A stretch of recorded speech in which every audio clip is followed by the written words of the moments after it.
election headquarters. This is The Insiders with Dave Price. In about 3 weeks, the U.S. marks the anniversary of one of its biggest domestic threats to its democracy in history.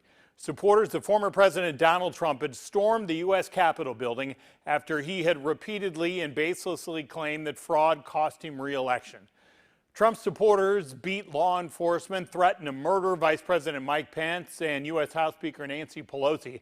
Now, some of the Trump supporters had claimed that it was Antifa supporters that really did this. They were just dressed up like Trump supporters, but there's still been no evidence that actually happened or that fraud determined the election's outcome. During that attempt, Trump's supporters wanted to stop Congress from doing its ceremonial job and approving the will of the people, in this case, that Joe Biden would become the next president. Prosecutors say Doug Jensen of Des Moines was one of the more than 900 Americans who've been charged with a series of federal crimes for that day. Next Friday, he's scheduled to learn his sentence. We're going to take an in-depth look at the federal court documents and testimony that detail what he did.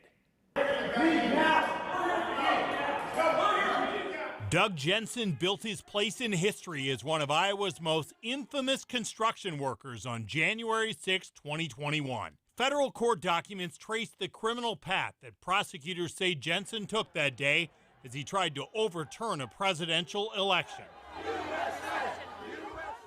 Prosecutors point to this exchange they say Jensen had with a friend the week before the insurrection on the U.S. Capitol. Jensen and a friend messaged through Facebook on December 26, 2020.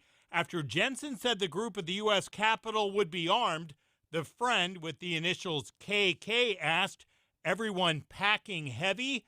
Jensen responded, "No, but locked and loaded." Prosecutors say Jensen's text messages showed that his purpose in D.C. was to stop Congress from certifying Joe Biden's electoral victory over Jensen's chosen candidate, Donald Trump.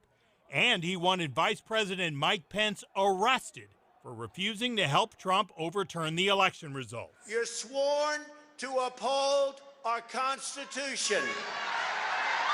Trump held a rally with thousands of his supporters before Congress was set to officially certify his defeat. Jensen then joined the mob that rushed the U.S. Capitol building to try to prevent that from happening, to stop the steal. He posted this message on social media, quote, "This is me touching the blanking White House," end quote. It was actually the U.S. Capitol building, not the White House. During Jensen's trial, prosecutors showed images of Jensen scaling the wall into the building. When he reached the top, Jensen raised his hands in celebration, and on his selfie video later yelled, "Storm the White House. That's what we do." Others smashed their way into the building.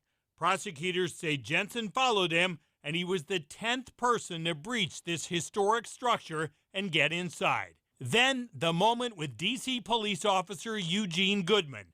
The officer later hailed as a hero for potentially saving countless lives.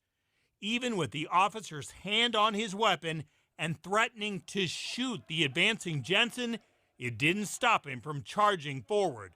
"Do what you gotta do," Jensen said to Goodman, according to the court testimony. Prosecutors say Jensen chased Goodman up the stairs with other rioters also in pursuit. They say at one point Jensen shoved an officer and then yelled, "He doesn't have the right to touch me. You can't push people. You can't do that. The Constitution. You guys aren't doing your jobs properly."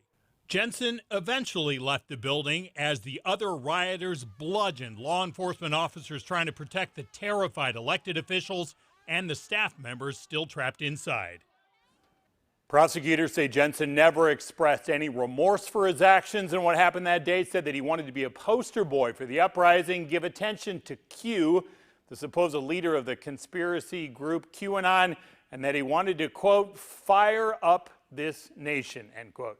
Now, because he had a previous domestic assault situation, he faces enhanced penalties, so prosecutors want up to 64 months in federal prison for him. Meanwhile, Trump faces questions about whether he is really backing the blue, at least when it comes to paying for the protection they provided.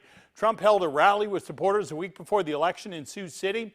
Governor Kim Reynolds and Senator Chuck Grassley were among the elected officials in the crowd that day. The Sioux City Journal reported that Trump never paid the city for about $10,000 in costs for the additional security for law enforcement for that event.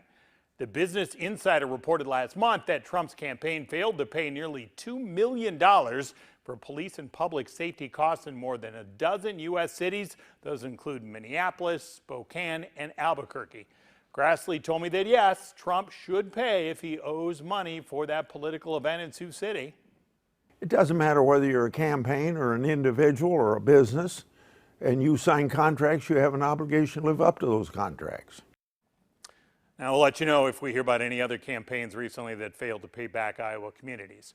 Meanwhile, Grassley will be back a little bit later with why he talks about Hunter Biden so frequently. But first, Congressman Randy Feenstra had skipped that Trump campaign visit to Sioux City before the election.